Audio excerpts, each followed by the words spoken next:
Welcome back to another episode of Rock Boys Football. I don't think there's a team across the country that had more going on Monday than Matt Rhule and the Nebraska Cornhuskers. And, I sat down multiple times to talk about what happened, and nothing was really finalized. You kept kind of seeing conflicted reports, and then just things kept happening as the day went on. And so I figured, hey, let's just give it Monday, let things settle a little bit, wake up Tuesday, and kind of talk about what happened. Now, I don't think there's a ton that's been settled, but there's a little bit more of a clear picture in terms of what's going on. You got players hitting the portal, you got some coaching staff changes.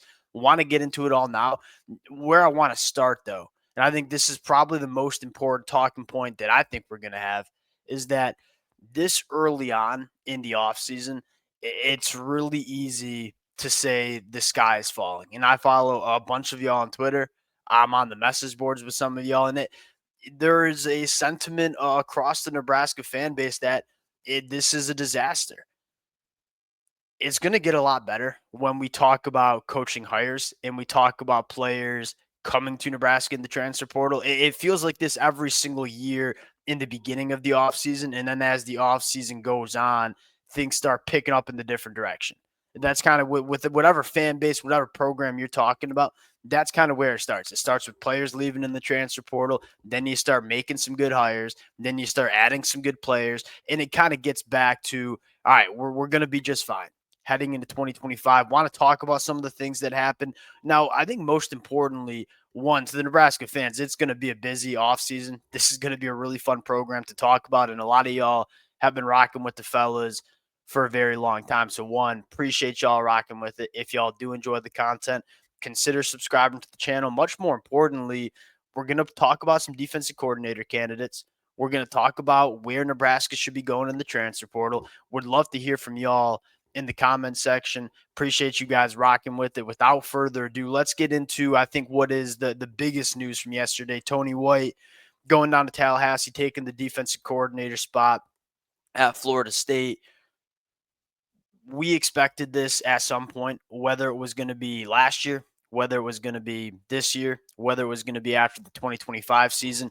We knew Tony White wasn't going to be Nebraska's defensive coordinator for the next 10 years. We kind of knew this was going to happen. It was just a matter of when and how. Now, am I surprised he's leaving for Florida State? Yeah, a little bit, because you look at where Florida State is and say there's a lot of uncertainty about where that program is going.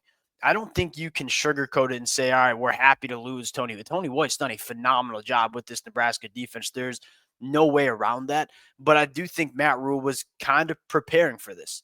Now you start opening up the conversation of where Nebraska goes at the defensive coordinator spot. I think you first look at in-house. I think that's probably where Matt Rhule is going to lean.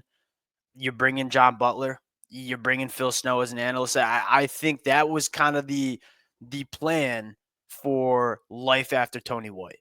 So I do think Nebraska has some coaches on staff that Matt Rhule trusts to take over the defense.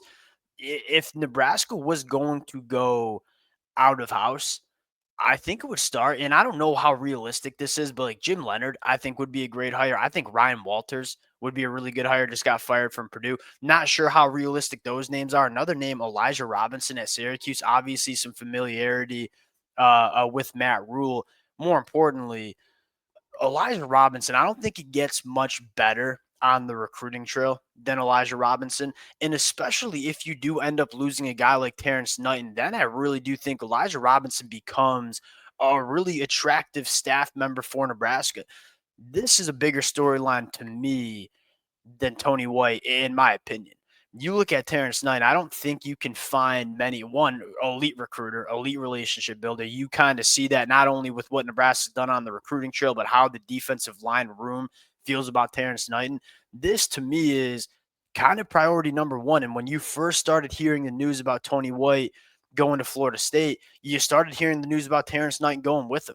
And then that news kind of tempered off. And I think Matt Rhule is going to do everything he can to have Terrence Knight stay in Lincoln. This, to me, really important because one, you look at Nebraska on the defensive line. I think you feel good about that young talent, but a lot of that young talent, I think, is kind of connected to Terrence Knight. I don't think it was a coincidence that we saw Jamari Butler hit the transfer portal just a couple hours after those reports that Terrence Knight was going to Tallahassee kind of emerged.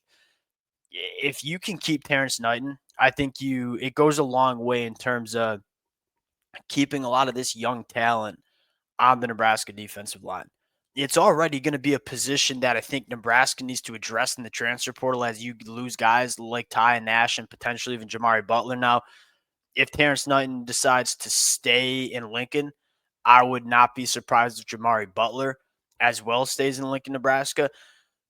Terrence Knight is going to be a really big name to monitor over the next couple of days in terms of what he decides to do in his future with either Nebraska or Florida State.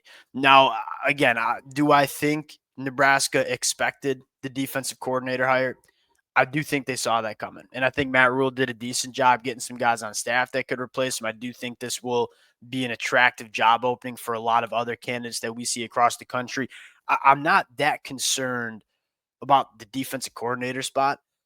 A little bit more concerned about Terrence Knight because I got a lot of respect in terms of what he's done recruiting the defensive line position and what he's done developing the defensive line position. This has been one of the better defensive lines we've seen in college football over the last couple of years with Terrence Knight at the helm.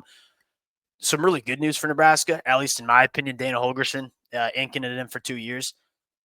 They're building around Dylan. And Yuki, I would not be surprised if this wasn't the last, coaching change, you might say, on the offensive side of the football. I think it was very telling, and we didn't really talk about this when Dana Holgorsen came in, but this is kind of important to note, in my opinion. This was really rare. You don't see head coaches bring in, outside guys to come in and not only just be an analyst, but like come in and call the plays for this Nebraska offense, really be a hands-on a member of the staff to finish out the year. To me, that tells me Matt Rhule is not happy with what was going on in the coaching staff on the offensive side of the football. And that for him to feel like the change was needed in the middle of the year to bring in a guy that hasn't been in the Nebraska program for the most of 2024 and then come in and then after a bye week call the plays, that was kind of sirens to me a couple of weeks ago that Matt Rhule really wanted to shake some things up for this Nebraska offense. And I think rightfully so. I think Nebraska kind of realized they missed on Coach Satterfield. He just wasn't the guy that I think Matt Rhule was expecting. And we had question marks about Marcus Satterfield coming from South Carolina. Dana Holgorsen, I think, can do wonders for Dylan Rhule. You look at the track record of not only just offenses that Dana Holgorsen has been around. I think more importantly, you look at the quarterbacks that Dana Holgorsen has worked for. They put up a lot of big numbers. And I think for Dana Holgorsen, it's you can say what you want about him as a head coach. He was a pretty damn successful head coach, both at West Virginia and Houston. Had a lot more success than a lot of other head coaches have. You can say what you want as a program manager. Dana Holgorsen, as an offensive mind, who's allowed to just come in and not focus on everything else and just focus on developing an offense and developing a quarterback, to me, that's big. I think you're going to get the best version of Dana Holgorsen, and I'm very excited to see what a full offseason looks like for Dylan with Dana Holgorsen at the helm. I think you could see some really, really exciting results for Dana Holgorsen and Dylan in this Nebraska offense. Now, the conversation is, does Dana want to bring in an entirely new staff on the offensive side of the football, right? Coach McGuire, rumors that, and as of right now, to my knowledge, he's still on staff. If I were to kind of give my prediction, if you will, I think Dana Holgorsen is going to want to bring in some of his own staff. And I do think you'll see some changes on the Nebraska offensive coaching staff.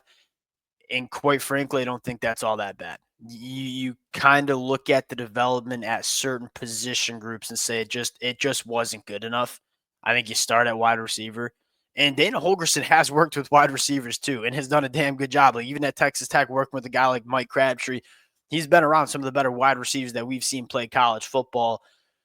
Quarterbacks and wide receivers, that's to me what I'm most excited about. And I think secondly, he's probably going to look to change this personnel around a little bit too. This is a different offense that Dana wants to run. And because of that, you're going to want a little bit of a different personnel grouping around Dylan Rhule on offense. I think you have your quarterback. I think you have a nice pipeline of offensive line too. One of the things I'm most optimistic about for this Nebraska offense is they got the hard stuff to get right. They got it right. I think they've recruited the offensive line position well. I project this offensive line to be pretty dang good in 2025. We obviously have a lot of confidence in terms of what Dylan can do going into year two. It's rare to see true freshman quarterbacks play, and Dylan played pretty dang well as a true freshman at times. You got the hard stuff figured out. It's really easy to address running back and wide receiver in the portal. And I think that's probably where Nebraska's focus is going to be during this offseason, making sure you surround Dylan with a lot of weapons and kind of allow Dylan to reach his full potential in this Nebraska offense. I think you're going to see a lot of changes to the coaching staff, but also the personnel on offense. Now, we did see a few intriguing names for Nebraska to hit in the transfer portal. Jamari Butler, I don't think's great. Mekhi Bayer, I don't think's great. Stephon Thompson made sense. Stephon Thompson was not the guy we thought he was going to be, if we're just being quite frank about it. You look at Stephon Thompson when he was fully healthy in Syracuse with Tony White, it was really intriguing. What you've seen from Stephon Thompson this year, he came in out of shape, looked, quite frankly, out of shape all of 2024. I'm not surprised to see him go, and I don't think that's a sky's falling. Gabe Irvin didn't get much rep at running back. Vincent Jackson, outside of Jamari Butler and Mekhi Bayer, there weren't a ton of guys with Nebraska in the portal that you were like, oh, that's a really bad loss. And so to me, I don't think you've seen a ton of attrition in the transfer portal just yet. And what I'll say is that if Terrence Knight stays in Lincoln, I'm guessing Jamari Butler probably stays in Lincoln too. Now, regardless of that fact, we've seen a lot of really good wide receivers hit the transfer portal. We've seen some good running backs hit the transfer portal. That's kind of where I think Nebraska's going on offense. And then on defense, I think it continues to be you got to get some bodies on the defensive line. Depth was a problem this year, even with Ty Nash. And Ty Nash played a lot of football for Nebraska really over the last 2 years. It was a problem the last 2 years. Elijah Judy coming back, I think that's really, really solid for Nebraska. That I don't think is going to be a starter for Nebraska, but I think he's going to be a very serviceable rotational piece for this Nebraska defensive line with potentially kind of getting some development and maybe being a starter for Nebraska in 2025. But I do think you need a lot of bodies on the defensive line. I think you want to stay fresh for 12 games of a season. I think you want to stay fresh for 4 quarters. Matt Rhule talks about dominating the fourth quarter, something Nebraska has struggled with. It starts with having depth on those lines of scrimmage, especially on the defensive line, keeping your guys fresh so when they're playing their best football in the fourth quarter. It's hard for guys like Ty and Nash to play their best football in the fourth quarter when they're playing 60 snaps a football game. And so I think Nebraska getting the depth right on defense. And then in the secondary, which was probably the struggle for Nebraska, just getting some players back in the positions they should be playing. I think we all knew Marquise Buford's not a boundary quarterback. And so because Nebraska has some depth concerns in the secondary, guys weren't playing in their ideal spots. And so I think you want to figure that out a little bit more.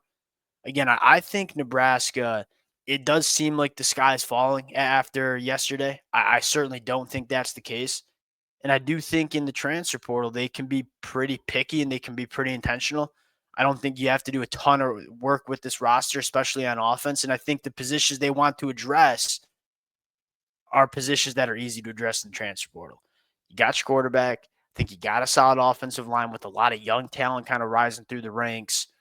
Hold on to this recruiting class, potentially flip a guy like Michael Terry, make a good hire at DC, get some weapons around Dylan. I think it could be a fun offseason for Nebraska. It's not fun early when you're losing your guys. It's going to be fun a little bit later on. We'll obviously follow it, break it all down. Appreciate you guys rocking with it. Would love to hear how the Nebraska fans are feeling. I think there's a lot of different takes you can have. Appreciate you guys, and we'll talk to y'all later.